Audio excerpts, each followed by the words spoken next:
In this tutorial, I'll show you how to use the Facebook Messenger button widget in JotForm. Open your browser and go to jotform.com, then sign in to your account. From your dashboard, find the form you want to edit and click Edit Form.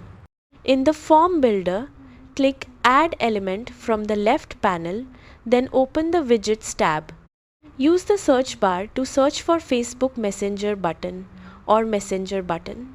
Then click the widget to add it to your form. Select the widget to open its settings panel. Paste your Facebook Messenger URL into the Messenger URL field so visitors can start a conversation with your Facebook page. Next, customize the button by editing the button text such as Message Us or Chat with Us. You can also adjust the button style, including its color, size, shape, and alignment to match your form's design. When you're finished, save your changes and click Preview to test the button. Clicking it should open your Facebook Messenger conversation.